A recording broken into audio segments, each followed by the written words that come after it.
Hello friends, आप देख रहे हैं आपका चैनल शेयर बाजार विद आयुष। और दोस्तों, इस वीडियो में बात करेंगे टाटा मोटर्स के बारे में। तो आज तो टाटा मोटर्स काफ़ी बढ़िया ट्रेड कर रहा था, ज़रूर हम कह सकते हैं कि ऐसे देखा जाए तो क्लोजिंग दिन के लोएस्ट पॉइंट पर आई है। 646.80 पे स्टॉक ट्रेड कर रहा था और दिन का लो 646.20 का था। बट स्टिल स्टॉक 10 रुपये 35 पैसे ऊपर जाता है। एक अच्छी तेज़ी में ओवरऑल हम कह सकते हैं। बॉटम लाइन ये है कि बंद होता हुआ नजर आया। रीज़न सिंपल है, जो कंपनी के कल सेकंड क्वार्टर के नंबर्स निकल के आए, उसके बाद उसका रिएक्शन काफ़ी पॉजिटिव देखने को मिला, बिकॉज नंबर्स अपने आप में काफ़ी ज़्यादा दमदार थे और एक स्ट्रॉन्ग परफॉर्मेंस लगातार हमको टाटा मोटर्स में देखने को मिल रही है। क्योंकि जो पिछला 6 महीना बीता है, इसमें स्टॉक ने ऑलमोस्ट 35% के अच्छे खासे रिटर्न्स इन्वेस्टर्स को दिए हैं और लगातार हम कह सकते हैं कि स्टॉक में एक अच्छी तेज़ी बनती हुई नजर आई है। लेकिन हमेशा दोस्तों रिजल्ट के बाद जो चीज़ें होती है, लोग उसको नज़रअंदाज कर देते हैं। क्योंकि रिजल्ट के बाद दोस्तों मैनेजमेंट अपनी कमेंट्री देता है, मैनेजमेंट आगे का ओवरव्यू देता है, मैनेजमेंट आगे की चीज़ें बताता है, ब्रोकरेजेस का व्यू निकल कर आता है। तो इन सारी चीज़ों को दोस्तों इस वीडियो में हम समझने वाले हैं, जो सबसे इंपॉर्टेंट चीज़ है, जो डेफिनेटली हो सकता है कि आपके जहन से निकल चुकी हो। तो पहली बात करते हैं कंपनी के मैनेजमेंट की। कंपनी का मैनेजमेंट क्या कह रहा है? कंपनी का मैनेजमेंट कह रहा है कि will see better profitability as battery prices cool off. सबसे इंपॉर्टेंट बात यही है कि देखिए, जो ईवी को लेकर कंपनी जिस तरीके से आगे चलती हुई नजर आई है, एक अभी आपको बताऊंगा एक जो मेजर अनाउंसमेंट कंपनी द्वारा की गई ईवी रिलेटेड में। लेकिन उनका ये मानना है कि आने वाले समय के अंदर जो बैटरी की प्राइसेस है, उसके अंदर भी और कमी देखने को मिलेगी। तो उससे कंपनी के सीधे सीधे प्रॉफिटेबिलिटी मार्जिन्स पर आपको उसका इफेक्ट देखने को मिलेगा। ये साफ साफ कंपनी कहती हुई नजर आई है। बाकी जो इंपॉर्टेंट बात कंपनी द्वारा की गई है, वो आपको बता देता हूँ कि उसमें मैनेजमेंट ने साफ साफ कहा है कि it is pleasing to see all the business deliver on their well differentiated plans this quarter with a strong product pipeline and seasonally stronger H2 and continued focus on cash assertive growth। सो ये बात दोस्तों company ने साफ कही है कि जिस तरीके से यहाँ पर एक अच्छा क्वार्टर रहा है, माना है तो ये भी जाता है कि जो थर्ड क्वार्टर रहता है ऑटो कंपनीज का Q3 का, वो भी अपने आप में काफ़ी स्ट्रॉन्ग रहता है ड्यू टू फेस्टिव सीजन। और जिस तरीके की पेंटअप डिमांड देखने को मिलती है, वो बहुत बढ़िया रहता है। बट ये बात ज़रूरी है कि हाँ, जिस पे कंपनी का फोकस है टाटा मोटर्स का मेनली, जैगवार हो गया, वो भले वो ईवी स्पेस हो गया, इन पूरे इंडस्ट्री के अंदर ईवी के अंदर स्पेसिफिकली कंपनी अपने आप को सबसे ज़्यादा कह सकते हैं आउटशाइन करने में लगी हुई है। और इसलिए दोस्तों कंपनी ने एक मेजर अनाउंसमेंट भी की है। कंपनी ने अनाउंसमेंट किया है कि टाटा मोटर्स ने साफ साफ कहा है कि उन्होंने एक MOU साइन किया है बिटवीन TPEM मतलब Tata passenger electric mobility limited के साथ, कि वो डेवलप करेंगे अविन्या ईवी। JLR होगी ये बेसिकली जैगवार लैंड रोवर की प्रीमियम जो व्हीकल्स होती है इनकी, उसमें कंपनी एक प्रीमियम ईवी क्रिएट करने वाली है और उस गाड़ी का नाम दोस्तों अविन्या बेसिकली होने वाला है। ये दोस्तों साफ साफ टाटा मोटर्स ने अनाउंस किया है और ये जो अनाउंसमेंट है, ये एक MOU के साथ किया गया है for the licensing of JLR's electrified modular architecture EMA platform for a royalty fee for the development of TPEM's premium pure electric vehicle series Avinya. तो ये एक नया कंपनी बेसिकली कॉन्सेप्ट लेके आ रही है। पहले आपको बताइए कि देखिए Tata Motors Nexon EV Nexon काफ़ी बिकी, लेकिन अब दोस्तों प्रीमियम में भी कंपनी एंटर करने वाली है, जिसमें इलेक्ट्रिक व्हीकल में अविन्या बेसिकली कंपनी यहाँ पे अपनी नई सीरीज लॉन्च करती हुई नजर आएगी। तो ये भी माना जा रहा है कि एक बहुत बड़ा कंपनी के लिए स्ट्रैटेजिक पॉइंट हो सकता है कि कंपनी जो सिंपल व्हीकल से वो तो दे ही रही थी, लेकिन अब इसमें भी एक प्रीमियम रेंज में कंपनी बेसिकली गाड़ी बेचती हुई नजर आएगी। ये बेसिकली कंपनी द्वारा अनाउंसमेंट की गई है। दूसरा जो एक इंपॉर्टेंट अपडेट कंपनी द्वारा दिया गया, वो है दोस्तों इनके सनातन प्लांट को लेकर। काफ़ी लोगों को याद होगा कि टाटा मोटर्स ने दोस्तों फोर्ड का एक सनातन प्लांट एक्वायर किया था। फोर्ड आपको पता है जैसे कि इंडिया से चला गया था, तो उन्होंने ये ऑक्यूपाई किया और अब दोस्तों यहाँ पर बेसिकली कंपनी ने साफ कहा है कि उन्होंने ट्रायल प्रोडक्शन स्टार्ट कर दिया है। और इससे होगा क्या? इससे कंपनी जो है अनडाउटेडली अपने एडिशंस और कर पाएगी। कंपनी की जो करंट कैपेसिटी है PV की, पैसेंजर व्हीकल्स की, वो 55,000 यूनिट्स है। लेकिन सनातन के 2 प्लांट के बाद ये जो कैपेसिटी है 30,000 से और बढ़ जाएगी।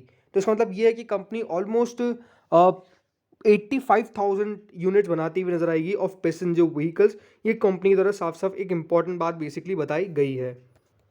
तो ये सारी चीज़ें आती हुई नजर आई और इसके बाद डेफिनेटली ब्रोकरेजेस का भी आज व्यू निकल कर आया। तो ब्रोकरेजेस ने क्या कहा है? सबसे पहले तो आते हैं जेफरीज पे। जेफरीज ने दोस्तों 800 के टारगेट प्राइस के साथ टाटा मोटर्स पे बाइंग की सलाह दी है। उन्होंने कहा है कि we fine tune estimates factoring lower India volumes but higher margin. उन्होंने कहा कि जो एस्टिमेट था वो यही था कि इंडिया की वॉल्यूम जरूर कम रह सकते हैं जो कंपनी डोमेस्टिक बेचती है, लेकिन मार्जिन काफ़ी हाई रह सकते हैं। उन्होंने ये भी कहा कि हम FY 24-26 का FCF एस्टिमेट 6 से 11% रख रहे हैं ऑन हायर R&D कैपिटलाइजेशन, मतलब कट ज़रूर किया है एट JLR। लेकिन उन्होंने ये कहा कि by FY25 we expect EBITDA to be 2.1 times of FY23, मतलब कंपनी का EBITDA 2 गुना से ज़्यादा हो जाएगा FY23 के EBITDA के मुकाबले। उन्होंने कहा कि जो EPS में राइज देखने को मिलेगा ये भी अपने आप में कंपनी की बैलेंस शीट को और नेट कैश करता हुआ नजर आएगा। और उन्होंने ये भी कहा कि हमने अपग्रेड कर दिया कंपनी का consensus for FY24-25 EPS by 30 to 45% in the last 6 months. और ये भी कहा है कि जो FY24 से 25 का EPS है वो अराउंड 22 से 27% रहेगा, जो अबव स्ट्रीट है, मतलब 60% ये आपको अबव देखने को मिलेगा जो पहले की परफॉर्मेंस थी। तो उन्होंने बाय का टारगेट दिया टारगेट प्राइस ऑफ ₹800। इसके बाद मोतीलाल ओसवाल ने दोस्तों टारगेट दिया करीबन 750 का। उन्होंने कहा कि टाटा मोटर्स ने एक बहुत ही हेल्दी रिकवरी दिखाई सप्लाई साइड पे। ये जो इशू था वो बेसिकली ईज ऑफ होता हुआ नजर आया फॉर JLR, और जो कमोडिटी के हेडविंड्स थे वो भी डेफिनेटली कंपनी के पक्ष में जाते हुए नजर आए, क्योंकि जो कमोडिटी के प्राइसेस नीचे आई इससे कंपनी को काफ़ी फर्क पड़ा। उन्होंने कहा कि बहुत सारी चीज़ें जो अफेक्ट करेगी और बेनिफिट होगी।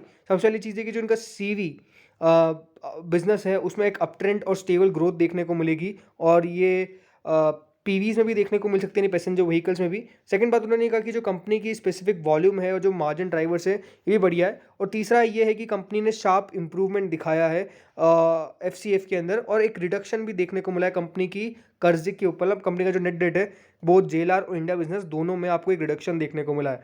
तो इसलिए दोस्तों ने कहा कि स्टॉक अब 14.3 टाइम्स पे ट्रेड करता है, अराउंड 14.3 का इसका प्राइस टू अर्निंग है FY24-25 का। लेकिन उन्होंने यही बोला कि जो उनका कंसोलिडेटेड प्राइस टू अर्निंग है वो ऑलमोस्ट 4.7 टाइम्स है। सो यही ओवरऑल उनके द्वारा जो टारगेट प्राइस दिया गया है वो दिया गया है ऑलमोस्ट ₹750 का। तो ये भी अपना आप एक पॉजिटिव बात है। वहीं अगर आप बाकी दो और ब्रोकरेजेस का देखेंगे, CLSA का ₹803 का टारगेट है और मॉर्गन स्टैनली का ₹711 का टारगेट है। तो ओवरऑल बात बताने वाली यही है कि देखिए ब्रोकरेजेस का व्यू जो है वो डेफिनेटली काफ़ी ज़्यादा अब टाटा मोटर्स के ऊपर अच्छा बनता हुआ नजर आ रहा है। रीज़न सिंपल है, कंपनी की performance. I think Tata Motors की अंदर पहले काफ़ी प्रॉब्लम्स थी।